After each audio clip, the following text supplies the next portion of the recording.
ये सुबह हर दिन से ज़्यादा हसीन थी।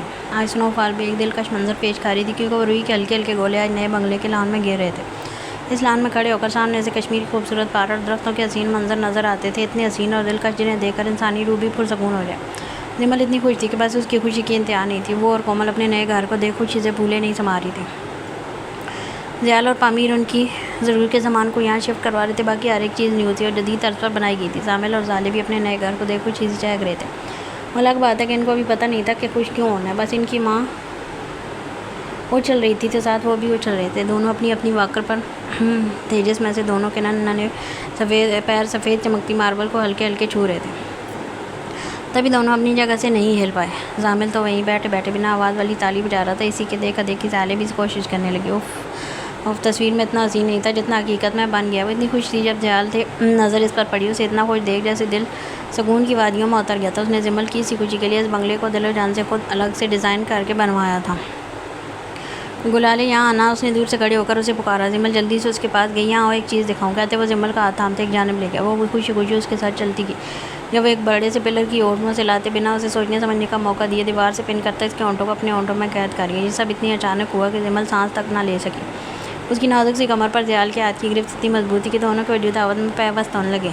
ज़याल दूसरी हाथ की हथेली जिमल की गर्दन पर जमाए किसी पसंदीदा जाम की तरह उनका रस खींचकर अपने अलग में उतार गया। वो औरतों की तरह इसका मुँह तकती रह गई। ये जगह मैंने हमारे स्पेशल मूवमेंट के लिए बनवाई है, ताकि तुम ये ना कह सको कि कोई देख रहा है। उसका लहजा शिद्दतों से चूर था, जिस पर जिमल की धड़कनों में एक कूदम सी मच गई थी। उसके पूरे बदन में जैसे सनसनी सी दौड़ गई थी। वो अब आँखों में बेपनाह मोहब्बत लिए अपने दोनों हाथ उसके कंधों पर टिकाए, जैसे जब उसकी आसानी के लिए ज़याल थोड़ा सा नीचे को झुक गया ताकि वो बआसानी अपने हाथ उसके चानों पर रख सके। आज मैं आपको कुछ नहीं कहूँगी, क्योंकि आज मैं अपना नया घर देख रही हूँ। देख बहुत खुश हूँ। वो खुशी से जगती बहुत लफ्ज़ पर जोर देती बोली, अच्छा जी, तो इसी खुशी में आज की रात पार्टी बनती है। उसके मुंह से पार्टी सुनकर जिमल की आँखें एकदम चमक उठी।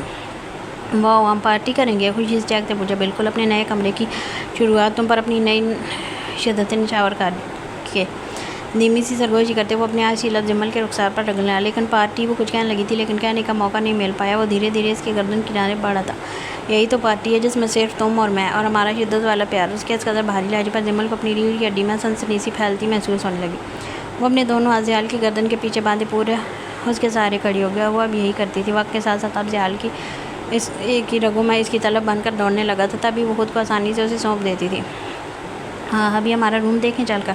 मिलाकर उसे अपने कमरे का होश आ ही गया था। ओके आओ। वो जिमल का हाथ थामे उसे दूसरे फ्लोर पर ले आया। जिमल पागलों की तरह यहाँ वहाँ देखती उसके पीछे पीछे चलती जा रही थी। जब ज़याल उसे एक रूम के बाहर लेकर आया, जिसका दरवाज़ा खोलते हुए दोनों जैसे ही अंदर दाखिल हुए, जिमल की आँखें फटी की फटी रह गई। कमरा या कोई घर इतना बड़ा कि जिमल घूम कर चारों तरफ देखने लगी। इसका पसंदीदा रंग सफ़ेद और स्याह कॉम्बिनेशनों से लगा वो जन्नत में आ गया। सामने शाही अंदाज में बनाया गया जाजी साइज बेड, जिसके ऊपर दीवार पर जिमल और ज़याल की वो तस्वीर जो बल्लाज ने कैप्चर की थी। हालांकि इन दोनों को पता भी नहीं था।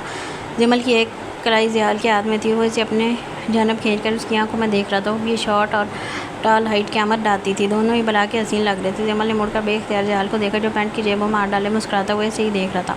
वो बेखुद सी होती जाकर इसकी होंठ चूमती ज़याल की सांस तक रुकवा गई। वो बेदम सा खड़ा उसकी आंखों में देखने लगा, जहाँ खुशी की नमी थी। थैंक यू सो मच इस खूबसूरत तस्वीर के लिए। वो अब दीदा होती फिर से मुड़ गई और पूरा कमरा घूम कर देखने लगी। इस कमरे में एक बड़ी सी विंडो थी, जिसके आगे बारीक सफ़ेद कर्टन्स गिरे हुए थे। इस दीवार के नीचे टेबल पर महंगे तरीन फ्लावर वाज रखे थे, लेकिन नहीं, जिमल की नज़र इनसे ऊपर गई, जहाँ जामिल जाले की खिलखिलाते हुए की तस्वीर थी। लेकिन दोनों तस्वीरों के ऊपर ज़याल और जिमल की एक और तस्वीर थी, जिसमें वो दुल्हन बनी बैठी थी और ज़याल दीवानों की तरह उसे देख रहा था। उसने फिर मुड़कर ज़याल को देखा, जमा करती रहो, फिर एक साथ सारी किस दे देना। उसका इरादा भांपते शरीर होते छेड़ा। जिमल हंसती हुई सरनफी में हिलाती आगे बढ़ी। बड़ा सा दरवाज़ा खोलने पर यूँ लगा जैसे एक नया कमरा हो। इतना बड़ा बाथरूम था, जिसकी दीवारों में ही वार्डरोब हटाई थी। एक जानब बड़ा सा मिरर और सामने बड़ा सा बाथ टब, इतना बड़ा कि दो लोग आराम से पूरे आ जाएं। अब तो प्रॉब्लम नहीं होगी ना। बाथ टब देख उसने जिमल के कान पर झुककर पूछते, अपने लब इसके कान पर धरे। जिमल का दिल उछलकर एकदम हलक में आया। वो गड़बड़ा कर जल्दी से बाहर निकल आई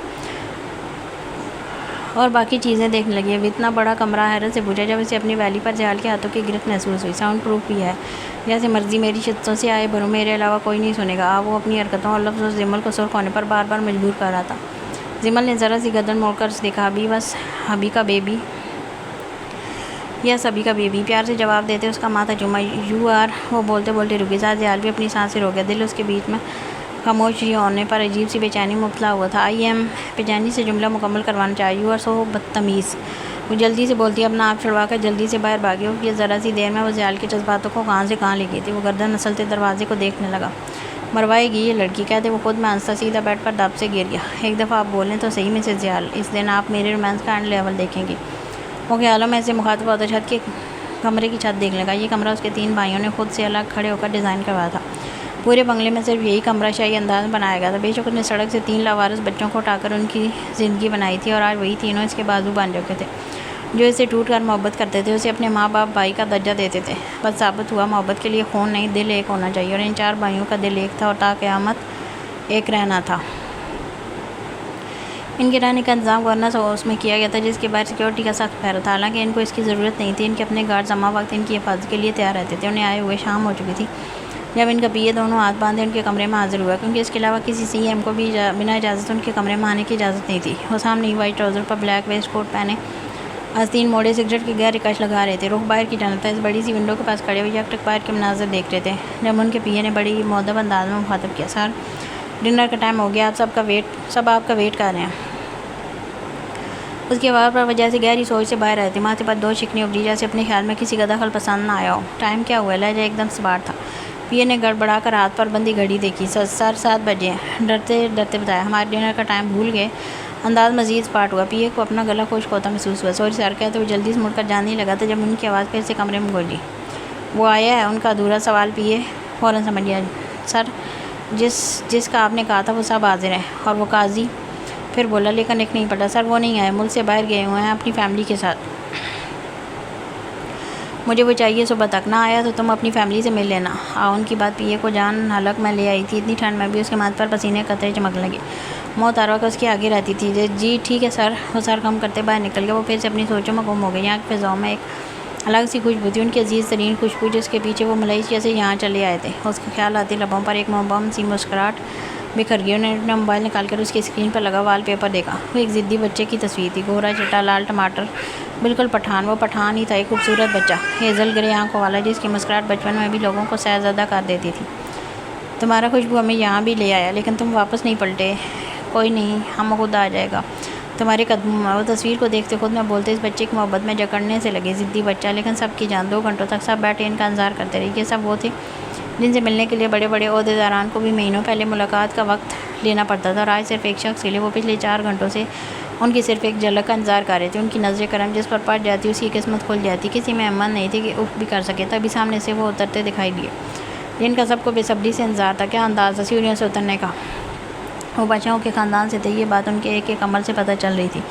पूरे एशिया में नंबर 1 उनका ख़ानदान था अफंदीज़ का। माल और दौलत और पावर में ज़रियाब खान अफंदी, नौशरवाल खान अफंदी का सबसे बड़ा बेटा खान हवेली का पहला वारिस, मलेशिया का पिछले 15 सालों से मौजूद प्रेसिडेंट, अपने बाप दादा की शाही गद्दी पर विराजमान होने वाला पहला खान ज़रियाब लाला, ज़याल खान अफंदी का बड़ा भाई, जिसने आते इन सबको एक जगह इकट्ठा करके पहले इंतज़ार की मौत मारा, जिसके लाडले भाई की जान के पीछे पड़े थे। वो भाई जिसमें पूरे ख़ानदान की जान बसती है, जो खान अफंदीज़ का सबसे छोटा और बिगड़ा बच्चा जाना जाता था, ज़रियाब लाला की जान। वो अपनी मगरूर चाल चलते हुए डाइनिंग टेबल तक आए। उनके आधे सब अपनी जगह खड़े हो गए और उनके बैठने तक खड़े ही रहे। उन्होंने एक नज़र सब पर दौड़ाई। जब उनकी नज़र सामने खड़े जलानी पर पड़ी, निगाहों में एकदम खून उतरने लगा। लेकिन नहीं, अभी वक्त था उनकी बारी आने में। उनके बैठते सब धीरे धीरे बैठने लगे। खामोशी से रात का डिनर किया गया, क्योंकि अफंदीज़ को खाने की टेबल पर बात करने की आदत नहीं थी। तभी ज़याल खान अफंदी भी अक्सर चुप रहता था खाने की टेबल पर, और बाकी सब लगे होते थे। खामोशी सब ने खाना खाया और लॉन्ज में आ गए। सामने एक बड़ा शाही सोफ़ा रखा था जहाँ ज़रियाब खान अफंदी बराजमान हुए थे। उनका पीए जल्दी से एक फ़ाइल उनके पास लेकर आया, जिस पर किसी प्रोजेक्ट की डिटेल्स थी, वो जो पाकिस्तान में शुरू करने जा रहे थे। एक ऐसा प्रोजेक्ट जिसमें दुनिया भर के अमीर तरीन लोग शामिल थे। इस प्रोजेक्ट से इस मुल्क GDP 7वें आसमान को छूने वाली थी। वो कितनी देर फ़ाइल देखती रही, आखिर में अपना साइन करते इस पीए को फ़ाइल थमा दिया। इस फ़ाइल की कीमत खरबों डॉलर्स में हो गई थी। सबकी नज़रें इस फ़ाइल पर टिकी थी, जिसे फ़िलहाल एक ऐसे लॉकर में रखा जाना था जिसका पासवर्ड भी 3 मराहल से गुजर कर खुलता था। पहला हैंड प्रिंट, दूसरा वॉइस और तीसरा फेस लॉक। वो फाइल थमाते सबकी जान मुतवज्जो हुई। एक एक ने बारी बारी अपना मौक़िफ़ देना शुरू किया, जिसे वो बेदिली सुनते गए। इनका मकसद ये था ही नहीं, उनका मकसद कुछ और था, और उनका शार्प माइंड खामोशी से इसी पर गौर व फिक्र कर रहा था। ये मीटिंग रात के 1 बजे तक चली थी। वो लोग तुर्की आए थे। रात उनकी फ़्लाइट ने यहाँ लैंड किया था। तब से दोनों गफलत की नींद सो रहे थे, मानो नशा करके सोए हों। तो आए तो थे हनीमून पर, लेकिन भाई सफ़र की थकावट भी तो उतरे। बाहर खिड़की पर एक चिड़िया आकर बैठती ची ची करने लगी, जिसकी आवाज़ पर मिशी धीरे से कसमसाती हुई खुली आँखों से देखने लगी। यक यक याकूत से भगाओ। और नींद के बाद मखमूल लहजे में बोलती सारे साथ उसने मुँह पड़े याकूत को पीठ हिलाने लगी। वो भी धीरे से आंखें खोले उसे देखने लगा। सो जाओ, चली जाएगी अपने आप। वो भी डीरता बोलता फिर से आंखें बंद कर गया। ये देख मिशी ने एक मुक्का इसकी पीठ पर जड़ रही है। मेरी नींद ख़राब करी है बदतमीज़। इस पर फिर भी असर नहीं हो गया। नींद में जा चुका था। इस मिशी दूर से याद के इशारे से उसे भगाने लगी, लेकिन वो तुर्की की चिड़िया थी, शायद यहाँ के लोगों को ज़बान समझती थी। याकूत वो ना भागी तो मिशी तंग आते फिर से याकूत पर चीखी। इस बेचारे को मजबूरन उठकर इस चिड़िया को भगाना पड़ा। उसे भगाते वो खिड़की बंद करता वापस आते एक नज़र मिशी को देखने लगा, जो लापरवाह से उलझी में बड़ी गहरी नींद में चली गई थी। नाइट सूट की शर्ट थोड़ी सी सिर कर ऊपर की जानिब उठी, उसकी दूध या बैली साफ नुमाया कर रही थी। क्या देखिए याकूत एक नज़र उसके चेहरे को देखा और देखते ही देखते उसे अपनी बाहों में भरकर अपने वजूद से लिपटा गई। ये क्या है? उसकी सरकत पर मिशी बुखला कर रह गई। मेरा प्यार, इश्क और जुनून, मखमूल लहजे में बोलते वो मिशी की गर्दन में मुंह घुसाने लगा। सुबह सुबह तुम पर इश्क का भूर सवार हो गया। नहीं, रात भी था। वो तो तुम्हारी थकावट का ख्याल करते बख्श दिया। अब किसी बख्शिश की उम्मीद ना रखना। हाथ मुसलसल उसकी धड़कनों को झंझोड़ रहा था। मिशी उसकी हरकत पर गहरी सांस लेने लगी। इससे पहले वो कुछ कहती उसके मोबाइल पर कान आने लगी। मिशी ने ज़रा सा हाथ करते मोबाइल उठाकर देखा, सामने जमल की वीडियो कॉल देख मिशी की पूरी आंखें पार से खुली। उसने जल्दी से याकूत का हाथ पीछे करते अपनी शर्ट ठीक की, साथ बाल दोस्त करते उठकर बैठ क्राउन से टेक लगाकर बैठते काल पी की। हेलो मिसेज याकूत, क्या हाल है? आगे से आती आवाज़ पर उसके लबों से पर बेख्तियार एक दिलकशी मुस्कुराहट बिखरी। क्या बात है मिसेज हाल, इतने खुश हैं? खैर तो है? साथ एक आईब्रो मटकाई। मेरी तो खैर, आप बताएं कितनी देर जगा कर रखा याकूत भाई ने? उसके सवाल पर जहाँ मिशी को ज़ोर की खांसी का धसका लगा था, वहीं याकूत ने सर ढका मोबाइल की पोस्ट देखी। मिशी को देखा जिमल, बच्चे कहाँ हैं? उसने जल्दी से बात घुमाई। बच्चों को जोड़ो, जवाब दो। हमल कर रही हो हमारी बातों पर या नहीं? कोमल ने फ़ोन पकड़ते अपने मखसूस अंदाज पूछा। मिशी का दिल चाह इनको जाकर कश्मीर के पहाड़ों से नीचे फेंक दे। देखो ये याकूत बहुत शरीफ है, तुम थोड़ी बेशर्म बन जाना और अच्छे से थोड़ी बेशर्मी से काम नहीं चलेगा। उनकी बात पर याकूत हैरत से मिशी का मुंह तक लगा। ये बहनें आपस में किस कदर बेशर्म थी ये उसे आज पता चला था। और तो और याकूत मिर्ज़ा को मासूम में शोर कर रखा था। ठीक भाई, रखो फ़ोन, बताता हूँ तुम्हें मैं। याकूत ने उसे इन नज़रों से देख मजीद उसका खून खुद कर दिया। तुम दोनों को सुबह सुबह और कोई काम नहीं? मिशी ने दांत पीस कर बोलते दोनों बेशर्म औरतों को देखा। है ना, देखो नए। जिमल चेक कर बताने लगी थी कि कोमल चुप करवा दिया। नहीं, क्योंकि हमारे लिए यही काम इम्पोर्टेंट है। मैंने तो पामीर से कहकर ढेर सारी मिठाई ऑर्डर करवा दिया। वापसी पर गुड न्यूज़ पक्की होगी ना? साथ आईब्रो मटकाई। मिशी घबरा कर जल्दी से फ़ोन बंद कर गई। मतलब उन्होंने कहा लिया उसे तंग करने के लिए की थी। उसकी फ़ोन रखते नज़र याकूत पर पड़ी और पढ़ते हुए एकदम उछली। वो जिन नज़रों से उसे देख रहा था, मिशी को बेख्तियार इनसे अपनी शामत आती महसूस हुई। याकूत शरीफ है हाँ? उसने तड़क कर पूछा। मिशी ने बामुश्किल थूक निकलना चाहा, लेकिन नाकाम हो गई। ना नहीं, वो तो बस ऐसे ही छेड़ रही थी। उफ, ऐसे बोलना तक माल हो गया था। दिल ही दिल में दोनों बदतमीज़ों को ढेर सारी गालियाँ देने ही लगी थी। याकूत ने उसकी टांग पकड़कर खींच कर बेड पर लिटाया। खुद पूरा उसकी नाजुक से बदन पर घटा की माना छा गया। मैं शरीफ हूँ, ज़रा प्रूफ तो कर दूँ, कहते वो मिशी की गर्दन को जा से चुम लगी। याकूत सुबह का वक्त था। उसने घबरा कर जल्दी से कहा, इसे खुद से दूर किया। तो तुम भूल रही हो हम हनीमून पर हैं, जहाँ सुबह हो या रात एक जैसी बात है। और वैसे मैं नहीं चाहता पामीर के ऑर्डर्स की ये मिठाइयाँ वेस्ट जाएँ। सो चुपचाप मेरी शिद्दतों में साथ दो। कहते वो फिर से इस पर झुकता। मिशी की सांस वो तक को झंझोड़ गया। अब वो भी मरती क्या ना करती। इन दो बदतमीज़ों ने उसे ऐसा फंसाया कि सुबह सुबह वो इस भूखे शहर के चुंगल में फंस गई, जहाँ से उसने दोपहर होने तक एक इंच भी नहीं हिलने दिया था। वो दोनों सोफ़े पर बैठी सामने खड़ी मेड को देख रही थी, जिनकी एक लंबी लाइन बनी हुई थी। वो दोनों अब तक सिर्फ रिजेक्ट करती जा रही थी। किसी की शक्ल अच्छी थी तो कोई शक्ल से ही टर्की लग रही थी। अब कोमल और जिमल ने चूँकि सिलेक्ट करना था, तो ऐसी मेड को सिलेक्ट करती तो काम के साथ साथ किरदार में भी उसे अच्छी हो। इस बंगले की सफाई के लिए ही एक वक्त में 12 मुलाजिम ज़याल ने रखे थे। अब किचन के छोटे मोटे कामों के लिए उनको कोई मेड चाहिए थे। खाना बनाना ये तीनों खुद करती थी। भाई शोहर इनके थे तो कैसे गवारा करती वो किसी और औरत के काम हाथों का बना खाना खाए। तभी आयरा कमरे से बाहर निकली। वो कल से कमरे में बंद थी। वो लाजब तक नहीं आया था, वो वहीं डेरे पर ही था। आयरा कदम कदम चलती जैसे बाहर आई, नज़र सामने जामिल पर पड़ी, जो खुद से वाकर घसीटने की कोशिश में था। वो तो हाथ में पैसिफायर पकड़ रखा था, तो ध्यान इस पर नहीं किया कि इसके लाख पैर मारने पर भी वो आगे नहीं बढ़ रहा था। उसे देख आयरा के लबों पर बेख्तियार मुस्कुराहट बिखर गई। वो धीरे से उसके करीब आई तो जामिल टुकर टुकर इस चेहरे को देखा।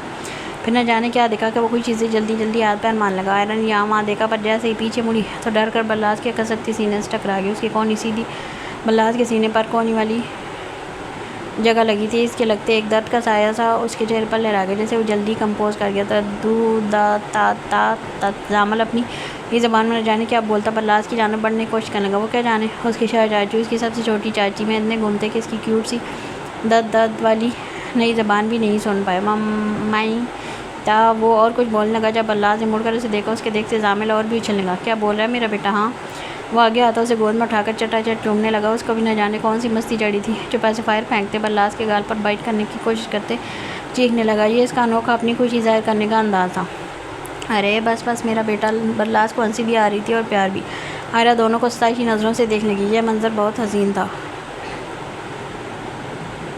इसी वक्त आयरा की नज़र जाले पर पड़ी जो खामोशी से मुंह में पैसिफायर लिए बल्लास को देख रही थी। ये बच्चे शरारत करें या संजीदा उन्हें आयरा में बाकियों को अट्रैक्ट करते थे। आयरा उसके करीब मुस्कुराती हुई गई और जाकर इस नन्ही सी गुड़िया को गोद में उठा लिया। वो टुकर टुकर अपनी बटन सी आंखों से आयरा को देखने लगी। यूँ देखते हुए वो थोड़ी इतनी मासूम लग रही थी कि इसको बेतहाशा इस पर ढेर सारा प्यार आया। उसने बल्लास की तरह उसके बीवी से गाल चूमे तो प्रिंसेस बिना मुस्कुराए उसके कंधे पर धीरे से टिका गई। ये देख आयरा के दिल को जैसे कुछ हुआ था। वो इतनी ढीली क्यों हो रही थी? वो भी जाले को लिए लाउंज में आ गई। यहाँ सब बैठे थे। कोमल जिमल तो मेडी को सेलेक्ट करनी थी। बल्लास वहीं से ऊपर जामिल को लिए बैठकर उसके साथ डिशुम वाली फ़ाइट खेलने का। आगे से जामिल भी खिलखिलाकर अपने नन्हे से हाथ का मुक्का बनाकर बल्लास के हाथ पर मारा था। इस पर बल्लास जैसे ही दर्द की एक्टिंग करता था जामिल के क्यूट जैसे से कह के बुलंद होने लगे। ये ठीक है सुदेश भाई, इन्हें किचन में ले जाएं और बाकियों को वापस भेज दें और इस हेमन को भी फारग कर दें। पास खड़े सुदेश को हुक्म देते वो सबकी जान मुड़ी। वो सबको लिए बाहर निकल गए। माशाल्लाह कितने प्यारे लग रहे हैं दोनों बच्चों के साथ। जल्दी से अल्लाह पाक तुम दोनों को भी ऐसे ही प्यारे प्यारे से बच्चे अता फरमाए, आमीन। कोमल की बात पर बल्लास और आयरा दोनों की बुरी आंखों क़यामत खेज मिलाप हुआ था। दोनों के दिल इतनी ज़ोर से धड़के मानो अभी निकल कर बाहर पहलू में आ गिरेंगे। जिमल ने कौन ही मारकर कोमल को इनके इस आई कॉन्टैक्ट पर इस जाना मुतवज्जो करवाया। साथ ही अपनी शरीर मुस्कुराहट भाई शर्म करो भाभियों के सामने ऐसे ऐसे ताड़े हुए शरीर होते उसे छेड़ा। कोमल की आवाज़ पर दोनों एकदम हड़बड़ा से गए लेकिन हमेशा की तरह बल्लास खुद को कंपोज जल्दी कर गया। बीवी है, मेरा लाइसेंस है मेरे पास इसको ताड़ने का, ढिठाई से जवाब देते जहाँ उसने जिमल और कोमल को लाजवाब किया वहीं उसके मुंह से खुद को इसकी बीवी सुनकर आयरा के दिल ने बेख्तियार एक बीट मिस की थी। ओए होए, फिर बेटा जी लाइसेंस को पूरी तरह इस्तेमाल करो वरना चालान भरना पड़ सकता है। उसका इशारा पीछे से पामीर के साथ किसी डील की डिस्कशन करते आते हुए जहाल की जानता उसे देख बल्लास ने फ़ौरन से कोमल को घूरा लेकिन वो भी ढीठ थी। शैतानी मुस्कुराहट इसकी जानिब उछाल गई। ये जाले को क्या हुआ है? पहलू बदल कर पर बैठते उसकी नज़र जाले पर गई जिसका सर आयरा कंधे पर अब तक रखा हुआ था। पता नहीं ये वहाँ खेल रही थी, मैंने उठाया तो ऐसे होगी। उसके लहजे में फ़िक्र थी। जिमल ने उठकर उसे देखा तो वो सो रही थी। ओह मैं भी कैसे भूल गई, ये इनका दिन में सोने का टाइम है और इसको देखें बस डस करवा लो इस दहशतगर्द की औलाद से। इसने जाले को लेकर अपने कंधे से लगाकर थपकी देते जामिल की जाने देखा जो बल्लास को अब तक पीट रहा था। जो भी है ये लगता क्यूट है, इन हरकतों से नज़र उतारा करो। कहते कोमल ने उसके रूई से गाल पर जैसे ही चुटकी काटी वो फ़ौरन से अपने गुलाबी होंठ गोल कर गया। अरे रोना नहीं, ये देखो ये डिशुम। बल्लास ने उसके रोने से पहले अपने हाथ का मुक्का बनाकर हवा में लहराते उसे दिखाया। जैसे देखो रोना भूलकर खुद भी हाथ का मुक्का बना गया। ये देख सबका दिल चाह अपना सर पीट ले। अभी जामिल को रूम में ले आए, मैं इनको सुला दूँ। एक वक्त में दोनों को उठाना कम से कम जिमल जैसी नाजुक जान के लिए हरगिज़ मुमकिन नहीं था क्योंकि एक तो सेहत में दोनों माशाल्लाह से गोपलू से थे और दूसरे इसके कपड़े जो वह पहनाती थी इससे ये मज़ीद फूले से बच्चे बन जाते। जयाल पामीर को काम समझाते जामिल की तरफ जैसे ही बड़ा वो अपने बाप को देख बब करने लगा। उसके मुंह से बब सुनकर जयाल एक पल को वहीं जैसे ठहर सा गया। क्या वो बाबा बोलने की कोशिश कर रहा था? दिल बेख्तियार ज़ोर से धड़काओ। ये एहसास अपने बच्चे के मुंह से पहली बार अपने लिए बाबा सुनना। जयाल अपनी जगह से कुछ पल के लिए हिल नहीं सका। बब फिर आदमा आते यही ज़बान बोलेगा। अब वो अपने बाप को देखते ही तैयार हो गया कि वो उठाएगा लेकिन वो क्या जाने इसका सिर्फ बाप उसके बाप का दिल धड़का कर बंद कर गया था। रोजी बाप के नाम का भी अलफ खा गया। इसकी पीठ पर एक हल्की सी चपत लगाओ ताकि इसके मुंह में फंसे अलफ निकल जाए। प्यार से बोलते पामी ने उसके नन्हे से हाथ को पकड़ने की कोशिश की लेकिन इसको अब सिर्फ अपने बाबा चाहिए थे। तो ज़ियाल ने मुस्कुराते हुए इसे गोद में उठा लिया। फिर गया ज़ियाला फंदी जो जामिल ने उसे पीटा। ज़िहाल के साथ साथ बाकी सबका भी हंस कर बुरा हाल हो गया। वैसे यूँ ही झगड़ते लेकर ऊपर अपने कमरे में चला गया। हायराज लंच तुम तैयार करवा लो, मैं हॉस्पिटल जा रही हूँ। हायराज जो चोर नज़रों से मोबाइल में घुसे बल्लास को देख रही थी। कोमल की बात पर झट से फ़ौरन सीधी हुई। जी ठीक है, बड़बड़ा कर जल्दी से जवाब दिया। लाइसेंस तुम्हें भी मिला है, पूरे हक से ताड़ लो। अपनी हंसी दबाती वो पामीर का हाथ पकड़कर धीरे से उठती उसके साथ चल दी। उसके दिन पूरे हो रहे थे, पेट अब पूरा ज़ाहिर होता था जिसकी वजह अब उठने बैठने में पामीर के सहारे की ज़रूरत पड़ती थी। रातों को भी वो उठकर बैठ जाती। सख्त सर्दी में ऐसे पसीने लाने लगते, कभी कभी तो ऐसी तक चला लेती। बेचारा पामीर कुछ कह तो ना पाता, बस कोमल के साथ ज़रा सा लिपट जाता। पूरा तो वो भी नहीं लिपट सकता था, इसका पेट आड़े आता था। आजकल पामीर सुल्तान का कड़ा इम्तहान चल रहा था। मल्लाह ने उसे ऐसे देखा जैसे उसके खुद को ताड़ने वाली बात पर हैरत हुई हो। वैसे देख रही थी क्यों? क्या वो नफरत भूल रही थी या इसका दिल क्या सोचने लगा था? आयरा तो फ़ौरन से किचन में गायब हो गई। उसे खुद सबके सामने अपनी हरकत पर शर्मिंदगी हुई थी। वो कब से आंखों के आगे अंधेरा देख अब जो जलाने लगी थी, लेकिन याकूत को तो जैसे फ़र्क ही नहीं पड़ा था। वो अपनी सारी तवज्जो से ट्रस्ट थे और फ़ोन पर मबजूल किए हुआ था। दोनों 2 घंटे की ड्राइव के बाद मिलाकर वो एक जगह आ रुका था। गाड़ी से उतरकर घूमकर मिशी की जाने भागकर अपना सहारा देकर गाड़ी से नीचे उतरा। याकूत कहाँ लेकर जा रहे हो? आंखों पर बंदी पट्टी पर हाथ रखती याकूत के सारी चलती हुई बोली। याकूत उसे कंदोस्ता हमें धीरे धीरे कदम जमा कर चलते कहीं ले जा रहा था। दम थोड़ी देर मुँह बंद रखोगी? उसके कब से एक ही गर्दन पर वो भी एकदम तड़क कर बोला। नहीं, मैं बोलूँगी। मुझे लगता है तुम्हें यहाँ ही कोई गोरी पसंद आ गई है और मुझे मारकर तुम इससे शादी करना चाहते हो, है ना? उसके अंदाज से कहीं से भी नहीं लगा वो मजाक कर रही है। याकूत ने घूर कर उसे देखा। ये फालतू दिमाग यही सब तो सोच सकता था। ओह हो, तुम्हें मेरे प्लान का कैसे पता चला? ये तो बहुत बुरा हुआ। खैर, अब तुम्हें मारने में मज़ा आएगा। सीधा ऊपर आसमान से फेंकूंगा, देखती जाओ तुम। इसे लड़ते जगाते हुए एक साफ चटियल मैदान में आ पहुंचा, जहाँ सामने एक हेलीकॉप्टर खड़ा था और इसका पायलट दोनों हाथ बांधे मुअद्दब अंदाज में खड़ा इनका इंतजार कर रहा था। क्या तुम सच में ऐसा करोगे? वो अब रोज़ निकली। थोड़ी देर तक तुम्हें पता चल जाएगा, मिठाई से जवाब देते इस हेलीकॉप्टर करीब आया और आते मिशी को बाहों में भरते ऊपर चढ़कर सीट पर बैठाया। मिशी के दोनों हाथ भी बंधे हुए थे, जिसके बाद वो पूरी तरह से जालिम मिर्ज़ा के सहारे थी, जो जाने से कहाँ लेकर जा रहा था। हेलीकॉप्टर के स्टार्ट होने के बाद पर वो एकदम चूकी। ये आवाज़ तो वो पहचानती थी, तभी उसे जी भरकर हैरत हुई। ये तुम सच में मुझे फेंकते जा रहे हो? और वहाँ से होती हुई याकूत की शर्ट मुठ के मजे करते मासूमियत भरे चेहरे से पूछने लगी। जब याकूत को इसके अंदाज पर जी भरकर पाया। हाँ ना, तंग आ गया हूँ मैं तुम्हारी रोज़ रोज़ की दहशत गर्दी से। जब देखो लड़ती रहती हो। इस पर मासूम सी बीवी ढूंढूंगा। याकूत आज की बात पर वो एकदम चीखी, लेकिन वो लोग इस वक्त आसमान पर थे, जिसके पास हवा का प्रेशर ज़्यादा था। हमेशा की चीख इतनी इतनी कि याकूत का अपना कान इसके मुंह के करीब करके सुननी पड़ी थी। और चीखो, ज़ोर ज़ोर से चीखो, बाद में ये चीख क्या एक लफ्ज़ नहीं निकलेगा तुम्हारे मुँह से। ये बात सोचते उसे मिशी का वो चेहरा याद आया जो इसका सरप्राइज़ देख बनने वाला था। सोच कर ही उसे खुशी सी होने लगी थी।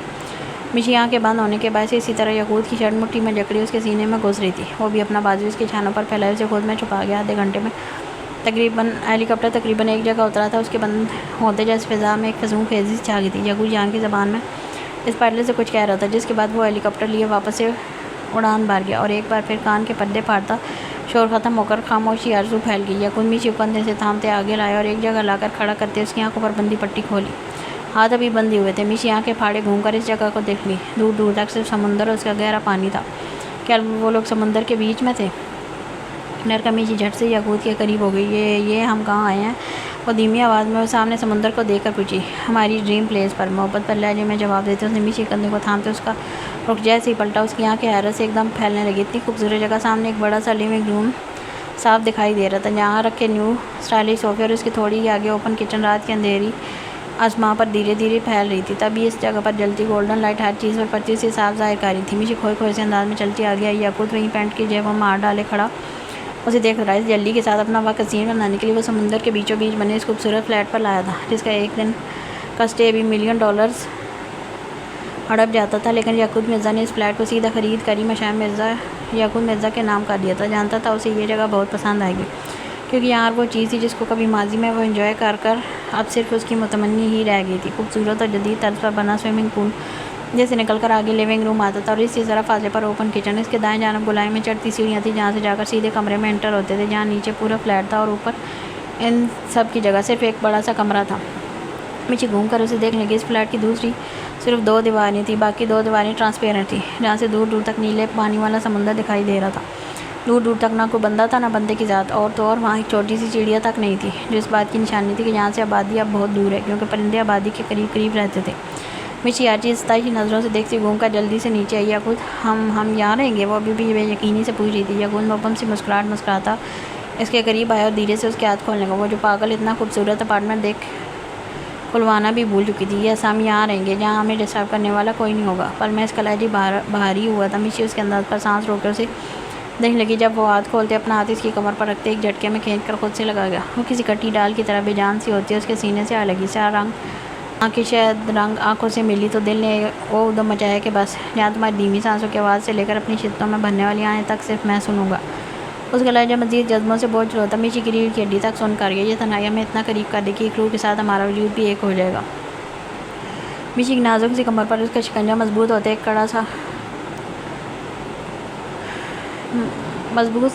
कड़ाका सा बजा। वो सांस रोके से बहकते हुए देखने लगी। ये तनाई मिशी के नाजुक बदन का एक कड़ा इम्तहान लेने वाली थी। हाँ, हमें यहाँ नहीं आना चाहिए था, अटक अटक कर बोलते हुए याकूत के आतिश लबों पर एक गहरा मुस्कुराहट बिखेर गई। क्यों, तुम्हें डर लग रहा है कि यहाँ को मुझे रोकने वाला नहीं होगा? यहाँ हमारा दिन भी रात की तरह होगा, कोई लिमिट नहीं होगी, कोई लिहाज नहीं होगा। उसकी से आंखों में उसके अंदर हलचल मचाता तूफान देख मिशी बेख्तियार टूट निकला। वो तो गई काम से, एक और चीज़ दिखाता हूँ कहते हुए मिशी का हाथ थाम कर उसे स्विमिंग पूल के पास ले आए। उसे देख मिशी की आँखें फटी। वहाँ पूरा बीच वाला सेटअप था और असल जान तो तब निकली जब वहाँ कपड़े रखे थे जो अक्सर अंग्रेज़ औरतें बीच पर पहनती थी। याकूत उसे छोड़कर थोड़ा फासले बनाते पीछे हटने लगा।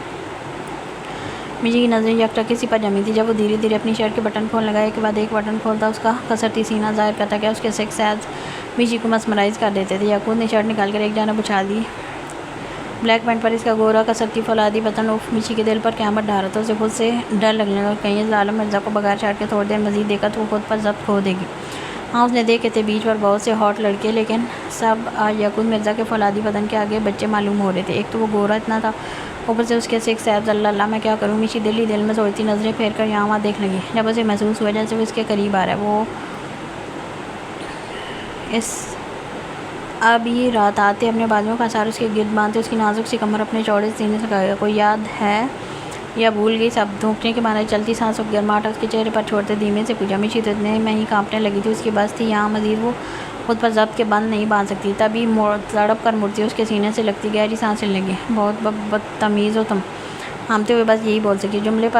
उसके जुमले पर यकूतिया एक भरपूर कहका वहाँ की फिजाओं में गूंजा था। और भी बहुत कुछ हो, साथ साथ बताती रहना। ओके, शरीर होते उसे छेड़ा तो मिशी ने भी एक धापे उसके बरना सीने पर रसीद कर दी, जिस पर यकूत की हंसी मज़ीद गहरी होती चली गई। मुझे भूख लगी है, इस वक्त इससे दूर होने का यही एक तरीका उसे सूझा था। मुझे भी लगी है, चलो पहले तो मैं खिलाता हूँ फिर खुद खाऊँगा अपना फेवरेट खाना। उसकी जान मांग मारते वो मिशी के बदन के खून की गर्दश भी रोक गया। उसके जुमले के पीछे छुपा मतलब वह बखूबी समझ गई थी, तभी झट से दूर हो गई। आज का तुम हक ले चुके हो अपना, अब हफ्ते बाद आना, कहते हुए इसके साथ से निकलती झट से अंदर की जानिब भागे। अच्छा, हफ्ते बाद हो? हाँ। याकूत फ़ौरन उसके पीछे लपका। पूरे अपार्टमेंट दोनों के खूबसूरत कह के गूंजने लगे।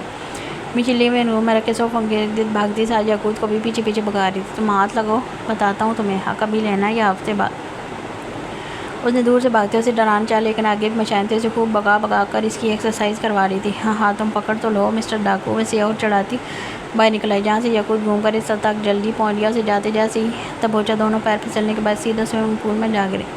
पानी एकदम ठंडा था, इतना कि मिशी को अपना खून तक जमता महसूस होने लगा। वो फ़ौरन से मुँह बाहर निकाले, लंबे लंबे सांस लेने लगी। याकूत भी इसी के एन करीब निकल आया। दोनों के होंठ यक बर्फ पानी है नीले पट्टे कप कपाने लगे। देखते ही देखते दोनों की हंसी छूट गई। चलो निकलो बाहर, तुम्हें ठंड लग जाएगी। उसे बगैर शर्ट के देखो, फिक्रमंदी से बोली। तभी उसे अपनी कमर पर कुछ रेंगता हुआ महसूस हुआ। डर कर सीधी याकूत से आ चिपकी। अंदर कुछ है, वो खौफज़दा सी होती बोली। जब याकूत इतनी ज़ोर से हंसा कि वो मिशी वो चीज़ भूले उसे देखने की। पानी इतना ठंडा था कि उसे याकूत के हाथ का लम्स तक पहचाने में नहीं आया। वो मेस ने उसकी नाजुक सी कमर एक झटके में खुद से लगा गया। आई थिंक ये जगह परफेक्ट है।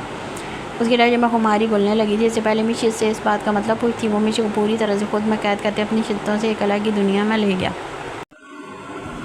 तुम्हें इतना जल्दी नहीं जाना चाहिए। वो सब खाने की टेबल पर जमा थे जब उस्मान ने वापस जाने की बात की। इसकी फैमिली तो कल ही जा चुकी थी, लेकिन उसकी डील अब तक दरमियान में अटकी हुई थी। एक बार से आज भी रुकना पड़ा था, लेकिन कल की टिकट वो बुक करवा चुका था। वहाँ बहुत से काम रहता है। मैं फिर चक्कर लगाऊंगा। उसके जाने पर न जाने की वो सबका दिल उदास सा होने लगा था। हालांकि वो सिर्फ कुछ दिन उनके साथ रहा था, लेकिन फिर भी सबसे इतना अटैच हो गया था, कोई नहीं चाहता था वो जाए। यहाँ से माम उसके साथ वाली कुर्सी पर बैठी थी। वो पहली बार अपने ससुराल जा रही थी। अजीब सी कैफियत थी, नई जगह नए लोग, पता नहीं वो कैसे रहेगी। यहाँ छोटू को भी लाना वरना ना आना। पामी ने जोकर उसके कान में सरगोशी की जो उस्मान के साथ बैठे माम बासानी से सुन गई। दिल इतनी ज़ोर से धड़का, आवाज़ बाकायदा कानों में गूंजी थी। तुम अपनी मुँह बंद करो। मेरा जब दिल जाएगा मैं आऊँगा। तुमको कोई मसला न तड़क कर जहाँ है। मुझे तुम्हारी दुख नहीं देखी जाती ना। 31 साल उम्र होगी और कितनी देर करनी है, फिर तो तुम ही एक्सपायर हो जाओगे। समझा करो बात। इसकी इस बात पर उस्मान का कहकर इतनी ज़ोर से बुलंद हुआ कि सबने इससे पढ़ने वाले इस अचानक दौरे पर हैरत से देखा। ज़्यादा उसको चुप करवाओ, मैं इसको कत्ल कर दूँगा। वो हंस भी रहा था, साथ धमकी भी दे रहा था। पामीर खुद हंस रहा था। कर दें इजाज़त, मैं ले लूँगी ज़्याल से, कोमल झट से बोली। जिस पर पामीर की हंसी को एकदम ब्रेक लगी। वो सीधा कोमल को घूमने लगा, लेकिन उस्मान हंस कर सुर्ख हो गया। तुम चलो कमरे में, बताता हूँ तुम्हें। दांत पीस से धमकी दी पामीर। हाँ, इसकी सिर्फ एक आवाज़ और पामीर सुल्तान तीर की तरह सीधा हो गया। सॉरी भाई। आंखों से कोमल को घूरते साहब कमरे में जाने तक छोड़ते वो खाने पर जुट गए। ठीक है, कोशिश करना कि जल्दी चक्कर लगा लिया करना। अब एक बिज़नेस यहाँ भी है तुम्हारा ज़ियाल का इशारा माम के मेके की जानब था। जो उस्मान फ़ौरन से समझ गया हो कि सरकार जो हुक्म इसका अंदाज़ा अस्ताद जैसे अपनी दूसरी बेगम के आगे सर खम कर रहा हो। वो तो शुक्र है ज़ियाल खान अफंदी मर्द बनकर पैदा हुआ था, औरत बनकर दुनिया में आता तो इसकी खूबसूरती इस बेचारे के लिए वबाल जान बन जाती। जमल ने उस्मान के अंदाज़ पर जेलस होते टेबल के नीचे से ज़ियाल का हाथ दबाया, जिससे वो फ़ौरन से समझ गया इंसान बनो तुम। फ़ौरन उस्मान को टपरा, जिस पर जमल की कैसे आनी सी हंसी छूटी। क्या था ये बंदा, ज़रा भी इस रिश्ते में कहीं नहीं चुकता था। जामिल ज़ाले थोड़ी देर पहले जागी थे और अपने नन्हे हाथों में जितनी ही फीडर पकड़े यहाँ वहाँ वाकर घसीटने की कोशिश कर रहे थे। वो तो दोनों के बीच अच्छा खासा फासला था, वरना इस छोटी आफत की पूरी कोशिश थी मासूम नन्ही ज़ाले के फीडर छीनने की। अपना दूध तो जैसे उसे हज़म ही नहीं हो रहा था। तभी फीडर फेंक कर रोने लगा। सबने मुड़कर उसे देखा, उसे पता नहीं था झंझली सी उठती थी। दोनों ने मुठियाँ भेजी, आंखें बंद करके पूरा जोर लगाए बस रो रहा था। इसे क्या हुआ, जिमल दूर से बोली थी, लेकिन बल्लास बाकायदा उठकर इसके पास आया था। क्या हुआ, मेरा बेटा क्यों रो रहा है? उसके करीब बैठते गाल प्यार से छूते पूछने लगा, लेकिन जामिल और भी जोर लगाकर रोने लगा। नज़रें ज़ाले पर टिकी थी। न जाने बल्लास को क्या सूझा कि उसने ज़ाले के नन्हे हाथों से बेहद नरमी से फीडर पकड़ते जामिल के मुँह में जैसे ही दी, वो फ़ौरन से चुप हो गया। सबके साथ साथ ज़ाले भी अपनी मटन सी आंखों से टुकर टुकर उसे देखने लगी। फीडर गई, उसका कोई गम नहीं था, बस भाई की शैतानियत पर हैरत थी। ये पूरी तरह से ज़मीन से निकला नहीं और मेरी बेटी का हक भी छीनने लग गया है। हाँ, ज़ियाल फ़ौरन से उठकर ज़ाले के पास आते उसे गोद में उठा गया। उसके उठाने की देर थी कि ज़ाले के बदन में जैसे जान सी भर गई। वो अपनी छोटी छोटी टांगें मारनी शुरू करने लगी, साथ अपने नन्हे हाथ ज़ियाल के होंठों पर रख दिए, जैसे वो बेताशा चूमते वापस से अपनी कुर्सी पर आकर बैठा। सब ने देखा था कि वो सिर्फ अपने बाप के साथ ऐसा रिएक्ट करती है, मेरा गोबलू सा बच्चा। लेकिन बुरी बात, बहन के हक पर डाका नहीं डालते। बल्ला जामिल को भी गोद में लेकर आकर कुर्सी पर फिर से बैठ गया। आयरा कब से उसे देख रही थी। सीधे हाथ पर बैंडेज था और उल्टे हाथ से उसे ठीक से खाया तक नहीं जा रहा था। उनके बाहर आते गार्ड्स फ़ौरन से सीधे खड़े हो गए, हाथ में पकड़े वेपन्स पर ग्रिप भी मजबूत हो गए। गार्ड ने उनके लिए दरवाज़ा खोला, मुंह से सिगरेट का धुआं फिजा में छोड़ते किसी शान से गाड़ी में बैठते। उनके आगे पीछे 25 गाड़ियाँ साथ ही निकली थी, जिनमें कुछ MNA थे तो कुछ MPA और बाकी सारे गार्ड थे। सब गाड़ियों पर रुख अदालत की जाना था, जहाँ आज एक बहुत बड़े केस पर सुनवाई होने वाली थी। एक ऐसा केस जिस पर पिछले 11 सालों से अदालत बैठकर फैसला तो देती थी, लेकिन फ़ायदा नहीं होता था, क्योंकि वो केस किसी आम आदमी का नहीं है, एशिया के सबसे बड़े ख़तरनाक गैंगस्टर का था, जिसको अदालत सैकड़ों पर बार फांसी का हुक्म दे चुकी थी, लेकिन कोई उसका बाल भी बाका नहीं कर पाया था। हर बार पूरी फौज मुँह की खाकर वहाँ से वापस लौटती थी। वक्त के साथ साथ वो माफिया कितने की रकबे पर फैलता चला गया। डार्क वर्ल्ड में इसकी जड़ इस कदर मजबूत हो गई कि उसे काट पाना अब किसी के लिए भी मुमकिन न था, क्योंकि जो भी ये कोशिश करता वो माफिया इसका नामो निशान तक दुनिया से मिटा देता था। उनके पास अपना एक ज़ाती फ़ोन था जो हर वक्त उनकी कोट की जेब में होता था, लेकिन एक फ़ोन था जो इनके PA के पास होता था, जिसका नंबर इन बड़े लोगों के पास है। इसी से वो इनसे मुलाकात की इजाज़त तलब करते थे, लेकिन ज़ाती फ़ोन में सिर्फ चंद लोगों के कॉन्टैक्ट थे, जिनमें एक कॉन्टैक्ट इस ब्लडी बीच का भी था।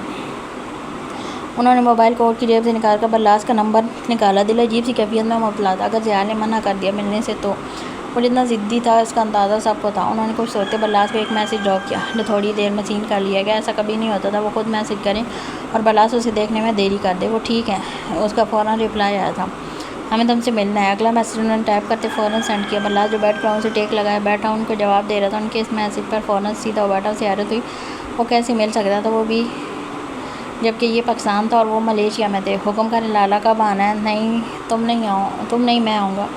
उनके मैसेज पर बल्लास सीधा उछलकर बेड से उतरता ज़मीन पर खड़ा हुआ था। सामने नमाज अदा करते जाए नमाज फोल्ड करते रखती आयरा ने हैरत से उसे देखा। इसे क्या हुआ, वो खड़ी सोचने लगी। ये तो अब वही जानता था कश्मीर के सारे पहाड़ गोया इस पर सर पर आन गिरे थे। बल्लास को लगा इसका दिल नहीं धड़क रहा। इतने में इनका फिर से एक मैसेज आया, आ सकता हूँ। वो शख्स जिनके आगे वो बड़े मगरमच्छ बेबस थे, वो अपने छोटे भाई की मोहब्बत में इस कदर बेबस थे कि आने से पहले पूछ लेते, वरना दुनिया का ऐसा कोई कोना नहीं जहाँ ज़रिया खान अफंदी को जाने से पहले इजाज़त लेनी पड़े।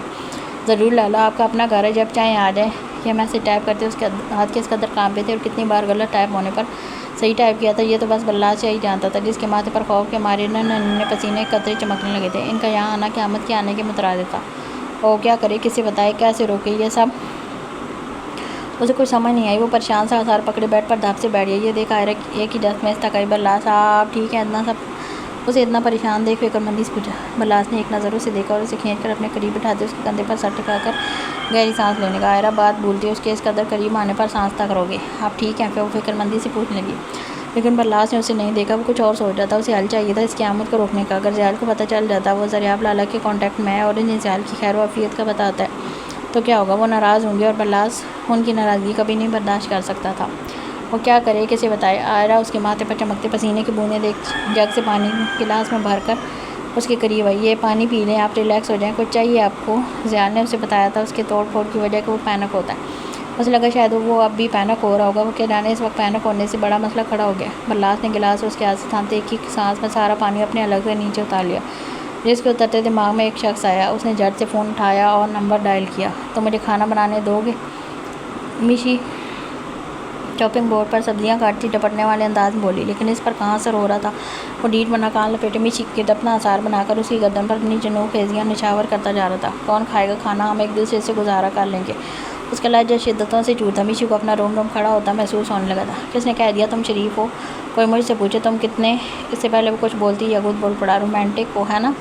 नहीं, बदतमीज़ हो, ऑटो पीछे और सुकून से खाना बनाने दो। लेकर भी ऐसी जगह आए जहाँ खाना भी ऑर्डर नहीं किया जा सकता। वो इस वक्त यकूत की शर्ट पहने खड़ी कुलस्ती खाना बना रही थी, लेकिन वो ड्यूटी से कोई काम भी ढंग से नहीं करने दे रहा था। यहाँ 1 महीने से ज़्यादा का राशन स्टोर है, जो चाहे मर्जी बनाओ, लेकिन ये हमारे यहाँ होने का तक का एक चिड़िया भी यहाँ पर नहीं मार सकती। मिशी ने ज़रा सी गर्दन मोड़कर उसे देखा। दोनों के चेहरे इतने करीब थे कि महकती गर्म सांसों का टकराव बआसानी हो रहा था। देखते ही देखते मिशी ने यकूत की आछे लबों पर एक छोटा सा लम्ब छोड़ा, जिस पर यकूत हक दक सांस ले रोके उसे देखने का। मुझे बहुत कोई डिस्टर्बेंस नहीं चाहिए। मिशी का लहजा गंभीर था। अंदर सर उठाता जज्बों का तूफान उसकी शायद रंग आँखों न साफ दिखाई लेने लगा। दोनों के पीछे गहरी खामोशी का वक्त आया था। जब लिविंग रूम में पड़ा मोबाइल यकूत का मोबाइल रिंग करने लगा। दोनों का ऐसा रिंग पर आई कांटेक्ट टूटा। ये किसकी मौत आई है इस वक्त? वो जलनाते मोबाइल की जाना बढ़ा। ज़ियाल भाई की कॉल भी हो सकती है, मिशी ने हंसी दबाते उसके जलने पर कहा, जिस पर यकूत के मुंह से फ़ौरन अस्तगफिरुल्लाह निकला था। और इस पर मिशी की जो हंसी छूटी वो हंस कर पागल होने लगी। वाकई वो बंदा दूर रहकर भी सबको अपनी दहशत में रखता था। यकूत ने मोबाइल उठाकर स्क्रीन देखी जहाँ छोटा फितना नाम जगमगा रहा था। हाँ बल्लास बोलो। भाई बहुत बड़ी गलती हो गई मुझसे। उसको बोलते बल्लास जल्दी से बोला। वो किसी हड़बड़ी में लग रहा था। क्या हुआ? पहले तो रिलैक्स हो जाओ और बताओ क्या हुआ। वहाँ सब ठीक है? उसके अंदाज पर यकूत ने फिक्रमंद सा हुआ था। ज़रियाब लाला पाकिस्तान आ रहे हैं, ये हुआ था धमाका यकूत के सर पर। वो कुछ देर कुछ बोल ही नहीं सका, जैसे सकते के आलम में चला गया। भाई आप सुन रहे हैं? उसके कुछ देर ना बोलने पर बल्लास ने उसे पुकारा। हाँ मैं सुन रहा हूँ। वो कहाँ सुन रहा था? उसे तो अपने असाब ही सुन होते महसूस हो रहे थे। अब क्या करूँ? वो भाई से मिलना चाहते हैं, इजाज़त मांग रहे थे। मैंने भी कह दिया आपका अपना घर है, जब चाहे आएँ। पहली बात तो रिलैक्स हो जाओ, तुमने गलत नहीं कहा। लाला को यहाँ आने से मना नहीं कर सकते थे। बल्लास को इतना डरे हुए देख उसे थोड़ी तसल्ली दी। हालांकि उसे खुद इस वक्त किसी ऐसे बंदे की ज़रूरत थी जो ये कहे कि डोंट वरी, कुछ नहीं होगा। ये मुलाकात बहुत सी ज़िंदगियों की तबाही थी, सबसे बड़ी ज़ियाल और जमल की ज़िंदगी की। और वो पाकिस्तान आएंगे नहीं, वो पाकिस्तान आ चुके हैं। अब ये धमाका बल्लास के सर पर हुआ था। वाट, वो कब आए और आपको कैसे पता? बेचैनी से ताबड़तोड़ सवाल किए। दोनों ही इस वक्त ज़ियाल की गज़बनाक गुस्से की ज़द में थे। उसका खौफ उनके रोम रोम खड़े का चुका था। याकूत को वो दिन याद था जब वो यहाँ आने के लिए एयरपोर्ट जा रहा था। तब वो प्रोटोकॉल ज़रियाब खान अफंदी के अलावा और किसी को नहीं दिया जा सकता था। मतलब उस दिन लाला ही पाकिस्तान आए थे और इसी वक्त वो वही थे। लेकिन वो करने क्या आए थे? सवालिया पूछा, जिस पर याकूत ने गहरा सांस लिया। सोफ़े पर दब से बैठ गया। मिशी कब से उसे देख रही थी। उसके बैठ से फिक्रमंद सी होती है। इसके पास आई वो ये जो हम नहीं कर सके, जिसने पाशा को मारने की कोशिश की, इनको फांसी तक पहुंचाने के अरबे अपनाए। अब ज़रियाब खान अफंदी इन सबको एक एक करके घसीटेगा और मौत के मुंह तक लेकर जाएगा, लेकिन मारेगा नहीं। वो ज़िंदगी अपने दुश्मन को मौत से बदतर देते हैं। याकूत ही वो शख्स था जो अफंदीस की डार्क साइड को अच्छे से जानता था। उनके खून में रहम नामी अंसर पाया ही नहीं जाता था। वो मोहब्बत और दोस्ती दिल से करते थे, लेकिन नफ़रत और दुश्मनी दिलो जान से करते थे। और ज़ियाल खान अफंदी की रगों में इन्हीं का खून दौड़ता था, जिसकी वजह से उसे इन गुनाहों से भरी दुनिया में आने और अपनी जगह बनाने में ज़रा मुश्किल दरपेश नहीं आई। इनसे दुश्मनी लेने वाले पर लोग तरस खाते थे, क्योंकि वो अफंदी से टकराए थे। लेकिन पाशा को पता चला तो क़यामत आ जाएगी। वो अब तक किसी के खौफ के ज़ेर असर था। याकूत का दिमाग घुमा। वो इसका हाल ढूंढने लगा था जब एक आइडिया उसके दिमाग में आया। जिमल। उसके मुंह से बेख्तियार उसका नाम निकला। जिमल? क्या जिमल? वो क्या करेगी? बल्लास को समझ नहीं आई। बेटा, वो पिद्दी सी लड़की वो कर सकती है जो पूरी दुनिया में तुम या मैं या हमारे अलावा और कोई भी नहीं कर सकता। याकूत की आंखों में एकदम चमक उतर आई थी। इससे इस वक्त जिमल पर बेतहाशा प्यार है। उसकी छोटी सी बहन इतना काम आ सकती है, ये तो इनमें से कभी किसी ने सोचा भी नहीं था। जिमल के कॉलेज से छुट्टी करवाओ। जितने दिन लाला यहाँ है वो किसी भी वक्त आ सकते हैं। घर तो जिमल का वहाँ होना ज़रूरी है, लेकिन जिमल क्या करेगी मुझे समझ नहीं आ रही। वो अब तक वहीं अटका हुआ समझने की कोशिश कर रहा था। तुमने कभी भाई को इसके आगे इनके मखसूस गज़बनाक गुस्से में देखा? उसकी इस पल पर बल्लास ने सोचना चाहा। नोफल के टाइम पर उसे मारा था? अगले सवाल पर बल्लास ने फ़ौरन नहीं कहा। क्यों नहीं मारा? उसके इस सवाल पर बल्लास ने कुछ देर सोचा। उसे याद आया जिमल उनके साथ ही, तभी उस सबको इतनी आसानी से फायर करके मौत दी। वरना जिमल फाद की तरह उठने वाली आँख भी वो नोच कर बाहर निकाल देते। लेकिन भाई तब सिचुएशन कुछ और थी। आप समझ क्यों नहीं रहे? बल्ला साहब आजिज़ आने लगा था। वो क्या जाने याकूत मिर्ज़ा का फितना दिमाग क्या कुछ सोच रहा था। तो अब भी वैसी सिचुएशन बनाओ, एक काम करो। वो धीरे धीरे बताता चला गया। जिस पर टेरेस पर खड़े बल्लास की आंखें फटती चली गईं। क्या? वो एकदम तकरीबन चीख पड़ा। आपका दिमाग सेट है? ये मैं कैसे कर सकता हूँ? नहीं, हरगिज़ नहीं, मैं कभी नहीं करूँगा। उसे इस याकूत की इस बात पर उसके दिमागी तवाज़ुन के बिगड़ जाने का खदशा रहा। देखो इस वक्त ये ज़रूरी है, अगर चाहते हो कुछ गलत ना हो, वरना याद रखो भाई से ही हम हैं। उनकी ज़िंदगी में कोई तूफ़ान आया तो इसके कसूरवार हम भी होंगे जो इनके लिए कुछ नहीं कर पाए। लेकिन भाई ये आइडिया वो कुछ और बोलता याकूत ने चुप करवा दिया। यही बेस्ट है, जाओ और जो कहा है वो करो। कहते उसने ठग से कॉल बंद कर दी ताकि बल्लास मज़ीद लेकन वेकन ना कर सके। वो जानता सबसे ज़्यादा इस वक्त बल्लास ज़याल से डरा हुआ है, क्योंकि वही लाला के कॉन्टैक्ट में था। बल्लास कुछ देर वहीं खड़ा सोचता रहा। उसे भी ये आइडिया कुछ बेहतर लगने लगा था। इस बीज को ठंडा करने के लिए उसे जमल को तैयार करना ही था। पूरी दुनिया में एक वही थी जो पाशा गज़ब ठंडा कर सकती थी, जिनका चेहरा देख को सारी दुनिया से अंधा हो जाता था और उसकी आवाज़ सुनकर पूरी दुनिया से बहरा हो जाता था। आज भी सूरज कश्मीर से कोसों दूर निकला था। हर तरफ गहरी धुंध थी, कोई भी पहाड़ दरख्त साफ दिखाई नहीं दे रहा था। इतने सख्त सर्दी में भी कंस्ट्रक्शन काम पूरे ज़ोर शोर से चल रहा था। तुम इतनी चाय पी कर खुदकुशी करना चाहते हो? उस्मान के हाथ में चौथाई चाय का कप देख हल्का सा तंज किया, लेकिन वो राय उस्मान ही किया जो ज़याल खान अफंदी का दांत महसूस कर ले। डीट कहीं का आगे से दांत दिखाते और ज़ोर से चुस्की लेते चाय पीने लगा। ज़याल ने गर्दन मोड़कर उसे अपने ग्रे झील से आंखें छोटी करके घूरा। तुम क्यों नहीं पीते? कभी बेगम के अलावा भी किसी की याद की चाय पी लिया करो, वो ज़ाया नहीं डाल कर देंगे। उसकी किसी और की याद की चाय ना पीने वाली आदत पर पुलिस कर बोला। जब बेगम के नाम पर ज़याल को फ़ौरन जमल का ख्याल आया। हाथ पर बंदी घड़ी में वक्त देखा, ये उसके कॉलेज से वापस आने का वक्त था, लेकिन वो इस जगह से इतनी दूर था कि जाने में तकरीबन 2 घंटे लग जाते। उसने अमीर को मैसेज ड्रॉप किया जैसे वो फ़ौरन सीन करते हो कि मैं जा रहा हूँ जवाब दे गया। ज़हर को ज़हर देने का फ़ायदा नहीं, इसलिए कि ये गलती करेगा भी नहीं। फ़ोन वापस कोट की जेब में रखते कि सियान बेनियाजी से कहा। उस्मान अंदर तक फोन गया। तुम्हारा कुछ नहीं हो सकता, कहते वो मज़े से चाय पीने लगा। दोनों ही कंस्ट्रक्शन वाली जगह आए हुए थे।